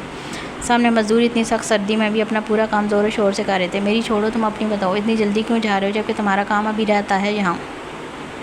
पहले ही काम का जिक्र किया ताकि वो सबको बताने वाला बहाना यहाँ ना दोहराए। उसके सवाल पर उस्मान का मुंह को जाता कप वाला हाथ वहीं रुका। वो कप में बने चाय के जाग देखने का जो एक एक करके फूट रहे थे। वो कुछ देर खामोश हो गए, जैसे इन बुलबुलों में कुछ खोल जाओ। यहाँ रहकर मेरा दिल इन बुलबुलों की तरह बुझ रहा है, टूट रहा है। उसका लहजा पल में ज़ख्मी हुआ था। चेहरे की मुस्कुराहट पीछे जाती, वहाँ आप कुर्ब अपनी जगह बना रहा था। ज़याल उसके चेहरे को देखने का। मैं मर्द हूँ और मर्द तो अपनी पसंदीदा औरत की निगाह तक गैर मर्द पर बर्दाश्त नहीं कर सकती। फिर मैं तो अपनी बीवी के दिल में किसी गैर मर्द की बर्दाश्त कर रहा हूँ। इसकी आवाज़ भीग रही थी, इसमें नमी उतर रही थी।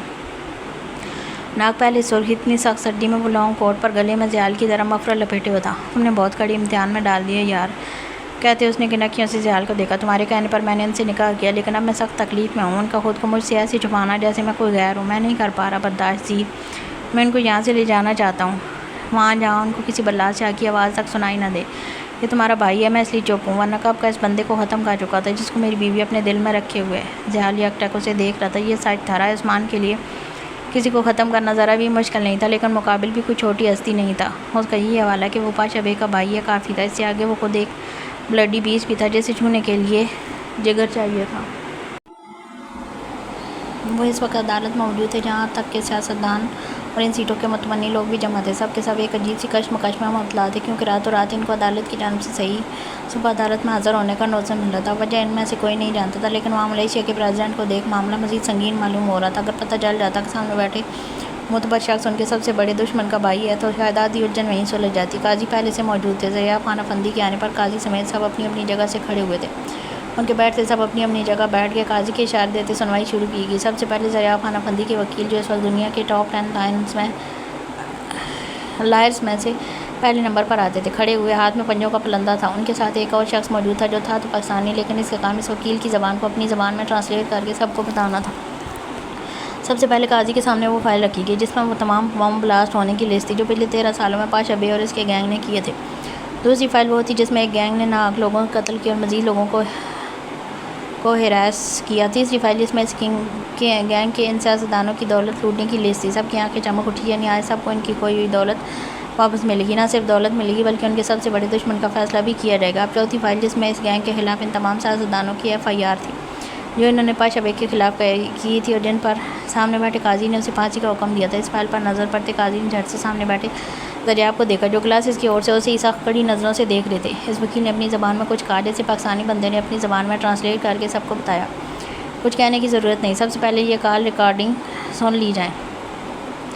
कहते उसने एक USB वहाँ दीवार की LED से जोड़ी और अपने मोबाइल पर तेज़ी से उंगलियां चलाते एक वॉइस की कॉल की वॉइस रिकॉर्डिंग चलाई। पूरा हाल में गहरी खामोशी छा गई। हर कोई सांस रोक के उसे सुन लगा। देखो पाशा, जितने पैसे तुम्हें चाहिए तुम ले लो, लेकिन मेरी मार्क की हुई जगहों पर ठीक वक्त पर ब्लास्ट होना चाहिए। वहाँ मेरी पार्टी के कुछ लोग होंगे, इनमें से आधे से ज़्यादा लोग मर जाने चाहिए ताकि सबको लगे मुकाबिल पार्टी ने यह हमला करवाया। ये आवाज़ वहाँ बैठे कैसे जावेद मियाँदाद की थी। उनके चेहरे का रंग तो ऐसा उड़ा मानो किसी ने इन पर सफ़ेद पेंट कर दिया। सामने मुड़कर उन्होंने देखा, ज़रियाब की नज़रें काजी पर टिकी हुई थी। लेकिन आप लोगों को क्यों मरवाना चाहते हैं? ये खूबसूरत आवाज़ पाशा बे की थी। अरे यार, जब तक लोग नहीं मरेंगे तब तक कोई ब्लास्ट का किसी को पता नहीं चलेगा। और हमें क्या, ये कीड़े मकोड़े मर जाएं, उनकी मौत की एवज़ ही तो हमें कुर्सी मिलेगी। उनके लहजे में शैतानियत चीख चीख कर बोल रही थी। अंदाज़ इतना सफकता, इंसानियत भी इनसे रहम की भीख मांगे। नेक्स्ट, इस वकील के बोलते शख्स ने नेक्स्ट कॉल रिकॉर्डिंग चलाई। तुम्हें इसे इतनी दूर मौत, दर्दनाक मौत देनी है कि इसके भाई की रूह तक कांप उठे। साला मेरे खिलाफ एक्शन लड़ेगा, उसे पता चलना चाहिए कि इसने किस बला के मुंह में हाथ डाला। ये आवाज़ वहाँ बैठे मियाँ अज़हर महमूद मौजूदा MNA की थी, जिन्होंने अपने मुकाबले आने वाले शख्स के भाई को बेदर्दी से पाशा के हाथों कत्ल करवा दिया था, जिसके गम में वो इलेक्शन ही नहीं लड़ पाए और मियाँ अज़हर आसानी से वो सीट ले गए। इसके बाद कितनी कॉल रिकॉर्डिंग्स चली, कितने चेहरे बेनकाब हुए। वो लोग जो यहाँ थोड़ी देर पहले तक जोर से बैठे पाशा के आग में फांसी का ऐलान सुनने के मुतमनी थे, अब इन सबको अपनी नीरे कुत्ते से भी बदतर मौत दिखाई दे रही थी। इन सब में कदीर चलाने बीच पेश थे। इस पर तो खास दरियाब खाना फंदी की खैरबार निगाहें गड़ी थी। वो इस रात जब जिलानी पुलिस फोर्स को सीधा पाशा बे का इनकाउंटर करने भेजा था, तब से वो इस पर नज़र रखे हुए थे। तो साबित हुआ कि सबके सामने इनके मुहाफ़िज़ बनने वाले लोगों मानने वाले ये असल में पीठ पीछे उनके सबसे बड़े दुश्मन थे, जिन्होंने खून की होली खेल कर सीट की जीत हार तय की थी। दहशतगर्द सबको गलत लगते हैं, सब इनसे नफरत करते हैं, लेकिन वो लोग मासूम लोगों को बेदर्दी से मार देते हैं। क्या उनका इसमें कोई फ़ायदा?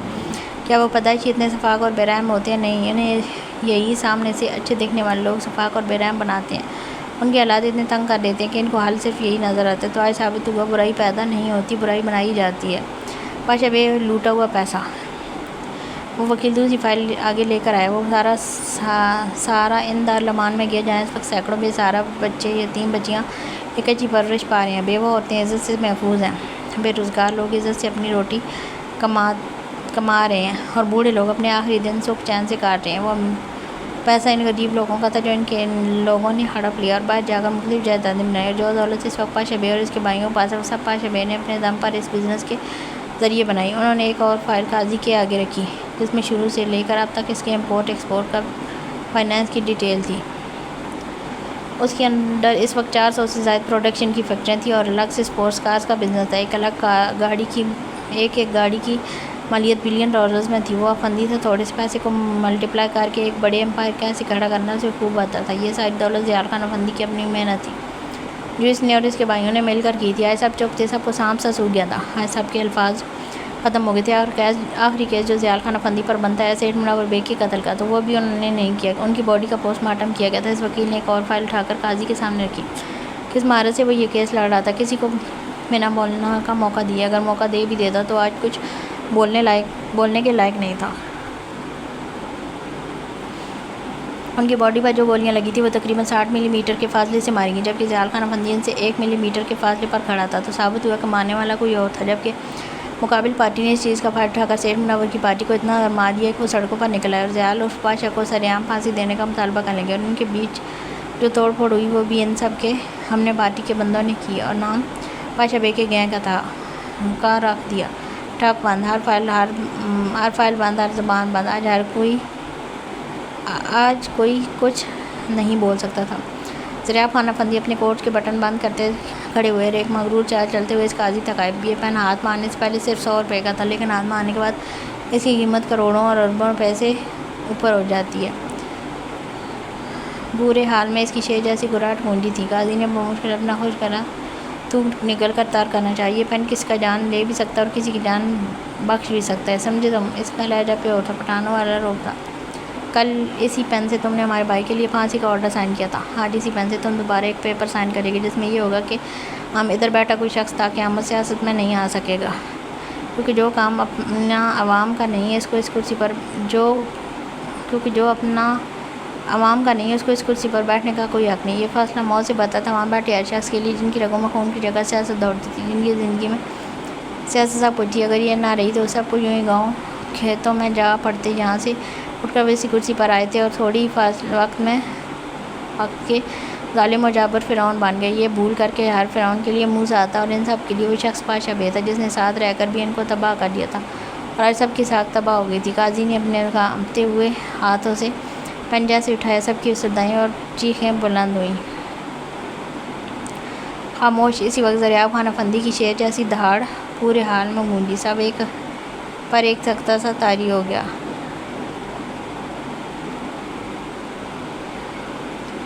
अब अगर किसी और की आवाज़ हुई तो इसके खिलाफ़ हम पर्चा करेगा। तुम सब अपने घर को जाओ, लेकिन ज़्यादा बोला सीधे जेल की हवा खाएगा, और वो भी सारी उम्र। इनका अंदाज़ इस कदर गज़बनाक है, सब की आवाज़ हलक में ही दब सी गई। काजी ने जल्दी से साइन किया और ये हो चुकी थी सबकी ज़िंदगी बर्बाद। सब बुखलाने लगे, पागल से होने लगे थे। पैसे का नशा एक ऐसा नशा है जो ना मिलने तो इंसान सीधा कब्र में पहुंच जाता है, क्योंकि इस नशे का तो कोई इलाज नहीं होता। और ये सब इस लाइलाज बीमारी में ताउम्र मुब्तला रहने वाले थे। ज़रियाब खान उतर कर पैंट की जेबों में मार डाली। जिलानी के करीब आई, जिनकी हालत बाकियों से मुख्तलिफ नहीं थी। तुमसे हमारा हिसाब अलग रहता है, वक्त आने पर चुकता करेंगे। बेदबी आवाज़ में इसमें सूर फूंकते वो लंबे डींग भरकर बाहर निकल गया। उनके पीछे आए पुलिस फोर्स और इनके अपने गार्ड्स उनके पीछे फ़ौरन निकलिए। वो कॉलेज से आकर जल्दी जल्दी फ्रेश होने लगे। उसे अपने बच्चों को देखने की इतनी जल्दी थी कि आगे अपना लोशन आया या बच्चों को पास उठाकर चेयर पर मार लिया। उनकी खुशबू हल्की हल्की और मसरूर कौन थी। वो लगाकर सर पर दुपट्टा जमाती कमरे से बाहर निकली। उसके निकलते किसी की बुरी आंखें इस पर पड़ी थी। वो जैसी सीढ़ियों की जाने बाई पर लाश भी इसी के पीछे पीछे आ गया था। सामने ही जामिल ज़ाले का हाथ पकड़कर खींच रहा था। वो मासूम सी गुड़िया रो रो कर सुर्ख होने लगी थी। जामिल, मैंने कितनी बार तुम्हें मना किया। ऐसी हर उसका आधा जुमला मुंह में ही रह गया जब पीछे किसी को धक्का देने के बाद उसका बैलेंस बिगड़ते मुंह से एक दिल खराश चीख बरामद हुई। सामने से पामीर के साथ बाहर से वाक करके आती कोमल और जामिल ज़ाले सब ने उसे इन आधी सीढ़ियों से गिरते हुए देखा। सबके गोया दिल तक बंद हो गए थे। जिमल पामीर एक ही जैसे उसकी जानिब दौड़ा। उसके आने तक वो जिमल का सर सीधा आखिरी सीढ़ी के कोने पर जा लगा था। दोनों बच्चे दम साधे अपनी माँ को देखने लगे। कोमल खुद जल्दी से इस तक आई। इसी वक्त ऊपर से बल्लाज जिमल की चीख सुनकर जल्दी से नीचे आया। जिमल तुम ठीक हो? पामीर ने उसका चेहरा हाथों में लिया जिस पर एक पतली सी खून की लकीर बनती थोड़ी तक बह गई थी। मेरा सर। वो दोनों हाथ में सर थामे रोने लगी। उठो, मेरा बच्चा ज़्यादा लगी दिखाओ। कोमल पामीर इस पर झुके हुए। जिमल धीरे से उठकर बैठी। जब दोनों ने गौर से इसका चेहरा देखा, जख्म सिर्फ माथे पर आया था और ज़्यादा गहरा भी नहीं था। ये देख जैसे बल्लाज की जान में जान आई थी। उसने दिल ही दिल में याकूत को ढेर सारे अलकाबाज़ नवाजा जिसके कहने पर उसने इस मासूम सी बच्ची को यह ज़ख्म दिया। पामीर और बल्लाज सहारा देकर सोफ पर लाए डॉक्टर के पास चले। जिमल को रोते देख फिक्रमंदी से पूछा, नहीं मुझे अभी चाहिए। वो सूं करती बोली। उसके मुंह से अभी लफ्ज़ सुनकर बल्लाज के लबों पर मुबम सी मुस्कुराहट आई। बस यस बहना, तुम्हें तो यही तो करना है। बुलाओ अपने इस जलाद अभी को और अपनी फिक्र में पागल कर दो। वो दिल ही दिल में सोचते खुश होने लगा। तब यार भी नीचे आ गया। उसका कमरा आखिरी कोने में था जहाँ जिमल की चीख नहीं सुनाई दी। पामी ने परेशान होती जट से जहाल का नंबर मिलाया जिससे वो साइड पर शोर के बायस नहीं उठा पाया। भाई कॉल नहीं उठा रहे, तुम तब तक फर्स्ट एड बॉक्स लाओ जल्दी। पामीर के बोलते बल्लाज की जगह आयरा गई और जल्दी से बॉक्स उठाकर लाते पामीर की जाने बढ़ा दिया। वो कॉटन डेटॉल में भिगोते उसका खून साफ करने लगा। इतने में बच्चे भी रोने लगे। आयरा ने बढ़कर दोनों का वाकर घसीट कर अपनी जानब किया और किचन जाकर दोनों के फीडर में इनका नीम गर्म दूध भरते लाकर उनके नन्हे नन्हे हाथों में पकड़ा दिया। जो ज़ाले ने फ़ौरन पकड़ ली, लेकिन जामिल के नखरे ही ख़त्म नहीं हो रहे थे। बेटा ये लो फीडू, मेरी जान लो, पकड़ो। उसने खुद से इसके नन्हे नन्हे हाथों में फीडर पकड़ाने की कोशिश की, लेकिन वो ढीठ बाप की औलाद इतनी आसानी से काम आने वाला था। चोट से जान लगी तो पट्टी नीचे क्यों बांधूं? पामीर उसकी एक ही डांट पर खौफ ज़्यादा से बोला। यार मैं कह रहा हूँ ना, आप बांध दे बस। वो किसी बिगड़े बच्चे की तरह जिद करते बोला। पामीर उसे देखकर एक गहरा सांस लेकर रह गया। उसने 2-4 औरतें लगाई। इतने में वाय से उस्मान और ज़याल एक साथ लाउंज में दाखिल हुए। जब ज़याल की नज़र सामने मुंह लटकाए रोए रोए से जिमल के चेहरे पर पड़ी, उसके सर पर पट्टी देख वो धक से नहीं रुका। जिमल ज़हरीला बड़बड़ाते हुए की जद में जल्दी से उस तक आया था। क्या हुआ? उसके हाथे सब जिमल से दूर हो गए। वो जो कब से चुप बैठी थी अपने अब्बी जान को देखो उसके सीने में मुंह दिए फिर से रोने लगी। क्या हुआ मेरी जान, ये चोट कैसे लगी? उसके सर पर इतनी बड़ी पट्टी बंदी थी। एक सेकंड में ज़याल के हाथ पैर फूल गए थे, लेकिन जिमल की हिटियों में रोने के बाद सब खामोश थे। मैं सब सीढ़ियों से गिर गई। वो बच्चों की तरह से इसकियाँ लेते रोते हुए बताने लगी। ज़याल की बेपनाह मोहब्बत उसे बड़ा ही नहीं होने दे रही थी। कैसे गिर गई? ध्यान से चलना था ना। अंदाज में थोड़ी सी सख्ती थी, लेकिन उसकी पिद्दी जान के लिए इस वक्त ये भी बहुत ज़्यादा थी। मैं ध्यान से ही चल रही थी माम, मेरा पैर फिसल गया। उसकी थोड़ी सी डांट पारी वो और भी ज़्यादा ज़ोर से रोने लगी। यह देख ज़याल मजीद उसे खुद में बैठ गया, बिना सबकी परवाह किए कि इन सबको दोनों को किंस्ताशी नज़रों से देख रहे थे। कोमल ने दोनों को ऐसे देख दिल ही दिल में नज़र उतारी। वो कितनी देर उसके सीने में घुसी बैठी सू सू करती रही। ज़याल उसकी पीठ थपकते दूसरे हाथ से उसके बाल चला रहा था। इतनी ज़्यादा चोट आई तो हॉस्पिटल क्यों नहीं लेकर गए? पामीर की जानब देखते सख्त लहजे में पूछा। चोट ज़्यादा ना इससे पहले पामीर कुछ कह पाता, पर लास्ट बोर्ड पर जोर ज़्यादा थी, लेकिन कोमल ने बैंडेज कर दी। उसके मुंह से अपना नाम सुनते कोमल ने झट से उसे देखा। मैंने तो हाथ भी, वो बोलती बोलती चुप होती गई। जब अल्लाह ने उसे मिन्नत करती नज़रों से देख रहा था, कोमल को समझ नहीं आई, लेकिन फिर भी वो मैंने ही हाथ लगाया। हाँ मैंने बैंडेज कर दिया, अब ठीक है। जिमल पामीर कभी कोमल को तो कभी बरलास को देके बैंडेज तो इसने की थी, तो फिर क्यों किए वो नहीं समझ पाया। जब उसे किसी गड़बड़ का एहसास हुआ, कोमल तो उसे सख्त नज़रों से देख रही थी, जिसने उसके मुंह से झूठ बुलवाया। वो तो ज़याल जिमल के चेहरे की जानब देख रहा था, तभी उनकी नज़रों के तबादले को नहीं पहचान पाया, वरना वो 20 चेहरा पढ़ लेता तो इन सब की वाट लग जानी थी। अब बल्लास को अपनी जान जोखिम में पड़ती दिखाई दे रही थी। अगर ज़याल को पता चल गया कि इसकी गुलाले खुद नहीं गिरी बल्कि उसे धक्का दिया गया है, वो भी बल्लास ने दिया। उफ, फिर भी तो आयरा का बेवा होना पक्का था। अभी भी पेन है। जिमल के चेहरे पर बेहद नरमी से हथेली जमाते प्यार से पूछा। वो धीरे धीरे सारा इस्पात में हिलाने लगी। चलो हॉस्पिटल। कहते ज़याल जिमल को अपने साथ लगाए उठ नहीं लगा था कि बल्लास तकरीब मुझे नहीं हॉस्पिटल क्यों करना, कर दी ना बैंडेज। हॉस्पिटल के नाम पर उसकी जान मुँह को आएगी। वहाँ जाकर तो डॉक्टर ने सीधा पोस्टमार्टम कर देना था। जिंदा बंदे का भी वहाँ ज़याल को भी ये पता चल जाता कि जिमल पैर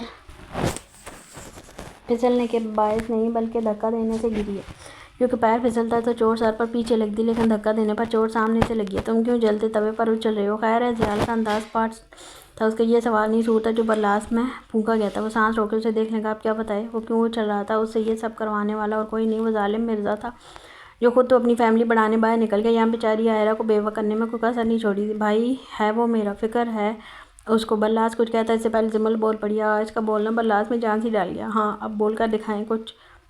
ये दहशतगर्द ज़याल ने कुछ नहीं कहा, अब कह भी नहीं सकता था। कुछ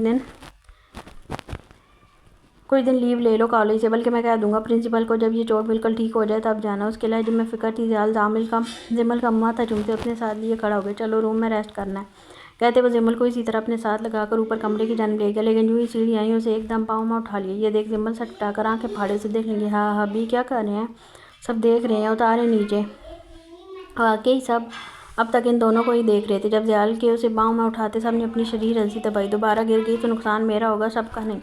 वो ढीठपन का मुजाहरा करता उसे बाँव में लिए सीढ़ियाँ चढ़ने लगा। जिमल और तो कुछ शर्म के मारे कर नहीं सकी, तो इसकी शर्ट मुट्ठी में जकड़े उसके कसरती सीने में चेहरा छुपा गई, जो शर्म के मारे से और कंधारी सा हो गया था। उनके जाते कोमल ने झट से बल्लास के कान खींचे। तुम कौन सी खिचड़ी पका रहे हो? हाँ उसका कान मरोड़ते तड़क कर पूछा। बल्लास का चेहरा तो झुका हुआ था, तभी नहीं देखा। अलबत्ता पीछे खड़ी आयरा का चेहरा यूँ था जैसे कान बल्लास का नहीं है, इसका मरोड़ा गया हो। वो दूर खड़ी जैसे इसका दर्द महसूस कर रही थी। यार भाभी बता दूंगा ना, अभी ना पूछें कुछ, अभी तो मेरी अपनी जान अलग में अटकी हुई है। इसकी बात पर कोमल ने झट से उसका कान छोड़ा और पामीर हैरत और सवालिया नज़रों से उसे देखने लगे। क्या मतलब है? क्या किया तुमने? पामीर का अंदाज पार था। बल्लास दोनों को एक एक नज़र देखा। इससे पहले वो कुछ कहता, जामिल आंखों पर अपने नन्हे हाथ रखे रोना शुरू किया, क्योंकि उसकी फीडर उसकी आयरा चाची के हाथ में थी और वो इसे देना भूलकर सबकी बातों की जानब मुतवज्जो थी। ये ले ही नहीं रहा, पता नहीं क्यों। सबको अपनी जानब देखते पाकर जल्दी से बोली। भी इतनी डरपोक थी कि सबकी नज़रें बेयक़ा खुद पर पाकर फ़ौरन घबरा गई। बल्लास उठकर इसके पास आया और हाथ से फीडर लेते जामिल के सामने ज़मीन पर घुटने टेक कर बैठा। क्या हुआ? क्यों नहीं ले रहा मेरा बेटा? कुछ और चाहिए? चॉकलेट खानी है?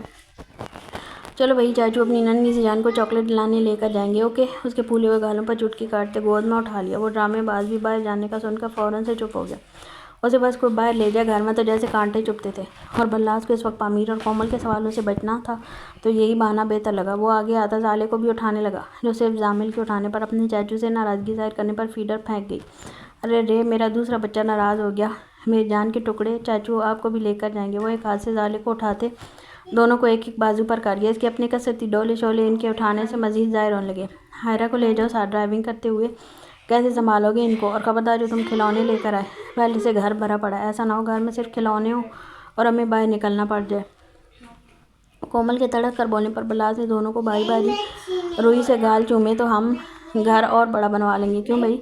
लेकिन जिस चीज़ पर मेरे बच्चे हाथ रखेंगे वो चीज़ तो लेनी बनती ही है। वो जब भी दोनों को बाहर लेकर जाता है, इनको एक खिलौनों की शॉपिंग मॉल में ले आता है, जहाँ से एक ऑटोमेटिक और जदीद खिलौने होते थे। इन दोनों अफलातूनों को क्या पता कि कौन सा खिलौना लेना है, बस जिस पर इनकी नज़र टिक जाती बल्लास से कार्ड निकाल कर इसी की पेमेंट करते इस खिलौने को गाड़ी में रखवा लेता। तुम क्यों खड़ी हो? जाओ ना। बल्लास दोनों बच्चे बाहर ले जा चुका था। जब वो वहीं खड़ी आयरा को हाथ मसलते देख कोमल डपट कर बोली, मैं कैसे?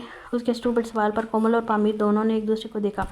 डफल लड़की पैरों पर चलकर जल्दी भागो वरना वो लोग चले जाएंगे। अंदाज में इतनी जल्दी मचाई कि आयरा कुछ समझने या बोलने का मौका ही नहीं मिल पाया। वो दुपट्टा सर पर जमाती बाहर चली गई। फल्लास जामिल साले को फ्रंट सीट के पर एक साथ बिठाकर सीट बेल्ट बांधते जैसे पीछे मुड़ा सामने खड़ी आयरा को देख एकदम ठटक गया। दोनों ही एक पल को नर्वस हुए थे, लेकिन बर्दाश्त जल्द ही खुद को कंपोज करते। दोबारा से फ्रंट सीट का दरवाज़ा खोलकर इनका सीट बेल्ट खोलने लगा। चलो बच्चों, जगह खाली करो, ये चाची की सीट है। आओ। उसके मुंह से अपने हवाले से मिला नाम सुनकर आयरा का चेहरा शर्म से सूख पड़ा और दिल जो इतनी ज़ोर से धड़का था कि आवाज़ बाकायदा कानों में सुनाई दी थी। सीट खाली होते आयरा धीरे से वो 3 सीढ़ियाँ उतरकर आगे आती गाड़ी में बैठ गई। इनको मुझे दे दें। उसे बच्चों को अपने साथ ले जाते देख अटकते हुए जल्दी से बोली। बल्लास ने बिना कुछ कहे बच्चे उसकी गोद में दे दिए, जो अपनी चाची के पास आते शराफत के हर हद पार कर गए। जामिल मस्ती से बल्लास या अपने बाकी दोनों चाचू के साथ करता था, और जाले तो थी ही अपने सगे बाप की सगी बाकियों के सामने तो बस इस मासूम नन्ही सी परी की बल्कि ही झपकती थी। गाड़ी स्टार्ट करते बल्लास ने जैसे ही टर्न लिया मेन गेट के करीब आते वो ऑटोमेटिक खुलता चला गया। बाहर और अंदर उनके बंदे हाथों में बंदूकें लिए खड़े थे।